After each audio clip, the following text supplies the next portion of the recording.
ದರ್ಶನ್ ವಿಚಾರಕ್ಕೆ ಸಂಬಂಧಪಟ್ಟ ಹಾಗೆ ಬೇಲ್ಗಾಗಿ ಅವರು ಏನು ಅರ್ಜಿಯನ್ನ ಸಲ್ಲಿಸಿದ್ರು, ವಾದ ಮುಗಿದಿತ್ತು. ಈಗ ಪ್ರತಿವಾದ ನಡೀತಾ ಇದೆ ಇವತ್ತಿನಿಂದ. ಪೊಲೀಸರ ಪರ ಎಸ್ಪಿಪಿ ಪ್ರಸನ್ನ ಕುಮಾರ್ ಅವರು ವಾದ ಹೂಡ್ತಾ ಇದ್ದಾರೆ. ರೇಣುಕಾ ಸ್ವಾಮಿ ಪವಿತ್ರ ಗೌಡಗೆ ಮರ್ಮಾಂಗದ ಫೋಟೋವನ್ನ ಆತ ಕಳಿಸಿದ್ದಾನೆ, ಆ ವಿಚಾರವನ್ನೆಲ್ಲ ಪ್ರಸ್ತಾಪ ಮಾಡ್ತಾ ಇದ್ದಾರೆ.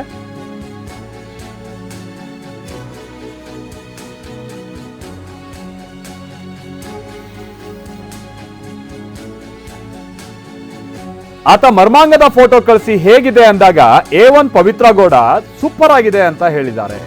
ರೇಣುಕಾ ಸ್ವಾಮಿ ಮೆಸೇಜ್ ಅನ್ನ ಉಲ್ಲೇಖಿಸ್ತಾ ಇದ್ದಾರೆ ಎಸ್ಪಿಪಿ ಇಲ್ಲಿ ಪ್ರಸನ್ನ ಕುಮಾರ್ ವಾದ ಹೂಡುವಂತ ಸಂದರ್ಭದಲ್ಲಿ. ಆಮೇಲೆ ಇಲ್ಲಿ ಪ್ರಸನ್ನ ಕುಮಾರ್ ಅವರು ಒಂದು ವಿಚಾರ ಹೇಳಿದ್ದಾರೆ, ಅಕಸ್ಮಾತ್ ಏನಾದ್ರೂ ಈ ತರನ ಅಂತ ಮೆಸೇಜ್ಗಳು ಯಾರಿಗಾದ್ರೂ ಬಂದ್ರೆ ಅವ್ರು ಏನ್ ಮಾಡ್ಬೇಕು, ಕೂಡಲೇ ಒಂದು ಬಟನ್ ಅಷ್ಟೇ ಅದನ್ನ ಬ್ಲಾಕ್ ಮಾಡಬೇಕು, ಇಲ್ಲ ಅಂತಂದ್ರೆ ಪೊಲೀಸರಿಗೆ ಅವರು ಕಂಪ್ಲೇಂಟ್ ಅನ್ನ ಕೊಡಬೇಕು. ಬಟ್ ಇಲ್ಲಿ ಇವ್ರು ಯಾವುದನ್ನು ಮಾಡಿಲ್ಲ. ಇವ್ರು ಇದನ್ನ ಏನ್ ಮಾಡಿದ್ದಾರೆ, ದರ್ಶನ್ ಸೇನೆ ಅನ್ನುವಂಥದ್ದನ್ನ ಬಳಸ್ಕೊಂಡು ಇವರು ಒಂದು ಪರ್ಯಾಯ ಸರ್ಕಾರದ ರೀತಿಯಾಗಿ ವರ್ತಿಸಿದ್ದಾರೆ ಅನ್ನುವಂಥದ್ದನ್ನು ಅವ್ರು ಹೇಳ್ತಾ ಇದ್ದಾರೆ. ಮುಂಬರುವಂತ ಅಂತಲ್ಲಿ ನಾನು ಅದನ್ನು ನಿಮ್ಗೆ ಹೇಳ್ತಾ ಹೋಗ್ತೀನಿ ಏನೇನಾಗಿದೆ, ಕೋರ್ಟ್ನಲ್ಲಿ ಏನು ಪ್ರತಿವಾದ ಆಗ್ತಾ ಇದೆ ಅಂತ ಹೇಳಿ. ಬಟ್ ಅದೇ ವಿಚಾರವನ್ನ ಇಲ್ಲಿ ಮೇಲಿನ ಮೇಲೆ ಹೇಳುವಂಥದ್ದು. ಹೌದು, ಯಾವ ಹೆಣ್ಮಕ್ಳಿಗಾದ್ರೂ ಈ ರೀತಿಯಾದಂಥ ಒಂದು ಮೆಸೇಜ್ ಬಂದಂಥ ಸಂದರ್ಭದಲ್ಲಿ ಸಿಟ್ಟು ಬರುವಂಥದ್ದು ಸಹಜ. ಆತನನ್ನು ಹಿಡಿಬೇಕು ಹೊಡಿಬೇಕು ಅನ್ನುವಂಥದ್ದು ರೀತಿಯಾಗಿ ಆಗುವಂಥದ್ದು ಸಹಜ. ಆದರೆ ಕಾನೂನು ಕೈಗೆತ್ಕೊಳ್ಳುವಂಥದ್ದು ತೀರಾ ತಪ್ಪು. ಇಲ್ಲಿ ದರ್ಶನ್ಗೆ ಸಂಬಂಧಪಟ್ಟಾಗಿನ ಕೆಲ ಅಂಧಾಭಿಮಾನಿಗಳು ಇದನ್ನ ಏನು ಹೇಳ್ತಾರೆ, ರೇಣುಕಾ ಸ್ವಾಮಿ ಹಂಗೆ ಮಾಡಿದ್ದಕ್ಕೆ ಇವ್ರು ಮಾಡಿದ್ದು ಸರಿಯಾಗಿದೆ, ಕೊಲೆನೇ ಮಾಡಬೇಕು ಅನ್ನುವಂಥನ್ನ ಬಹಳಷ್ಟು ಮಂದಿ ಹೇಳ್ತಾರೆ. ಇದೇನು ಕೋರ್ಟಲ್ಲಿ ಪ್ರಸ್ತಾಪ ಆಗ್ತಾ ಇಲ್ಲ, ಇದನ್ನ out of that court matter ನಾವು ಹೇಳ್ತಾ ಇರುವಂಥದ್ದು. ಬಟ್ ಹಾಗೇನಾದ್ರು ಮಾಡ್ತಾರೆ, ದರ್ಶನ್ ಫ್ಯಾನ್ಸ್ ಆಡುವಂಥ ಕೆಲವೊಂದು ಮಾತುಗಳಿರುತ್ತಲ್ಲ, ಸೊಂಟದ ಕೆಳಗಿನ ಮಾತುಗಳು, ಹಾಗಾದ್ರೆ ಅಂತ ಫ್ಯಾನ್ಸ್ಗಳನ್ನು ಹೀಗೆ ಕೊಲೆ ಮಾಡ್ತಾ ಹೋಗ್ಬೇಕಾಗುತ್ತಾ? ಅದಿಲ್ಲಿ ಬರುವಂತ ವಿಚಾರ ಇದೆ. ಯಾಕಂದ್ರೆ ಬಹಳ ತೀರಾ ಕೆಟ್ಟಾಗಿ ಅವ್ರ ಫ್ಯಾನ್ಸ್ ಮಾಡುವಂತ ಕೆಲವು ಫ್ಯಾನ್ಸ್ಗಳು ಮಾಡುವಂತ ಮೆಸೇಜ್ಗಳನ್ನ ನಾವು ಬೇರೆ ಬೇರೆ ಸಂದರ್ಭದಲ್ಲಿ ನೋಡ್ತಾ ಹೋಗ್ತೀವಿ. ಅವ್ರನ್ನೆಲ್ಲ ಕೊಲೆ ಮಾಡ್ತಾ ಹೋಗ್ಬೇಕಾಂಗಾದ್ರೆ ಅದಿಲ್ಲಿ ಬರುವಂತ ಪ್ರಶ್ನೆ.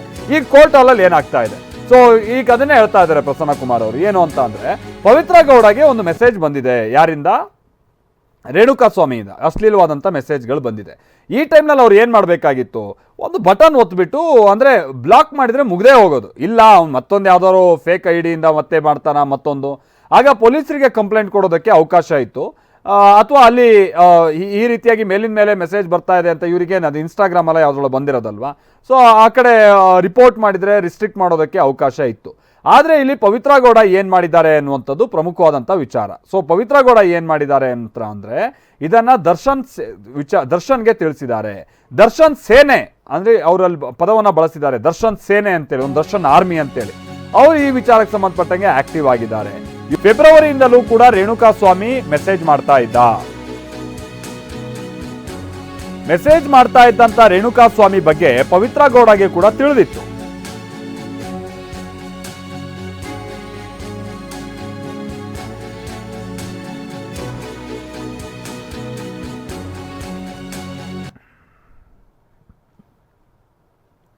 ಪವಿತ್ರ ಗೌಡಗೂ ಕೂಡ ನನಗೆ ಮೆಸೇಜ್ ಮಾಡ್ತಾ ಇರುವಂಥವನು ಯಾರೋ ಒಬ್ಬ ವ್ಯಕ್ತಿ, ಇದು ಅಂದರೆ ಆತನ ಪತ್ತೆ ಹಚ್ಚಬೇಕು ಮತ್ತೊಂದು ಅನ್ನುವಂಥ ನಿಟ್ಟಿನಲ್ಲಿ ಅವರಿಂದನೂ ಕೂಡ ಪ್ರಯತ್ನ ಮುಂದುವರೆದಿತ್ತು.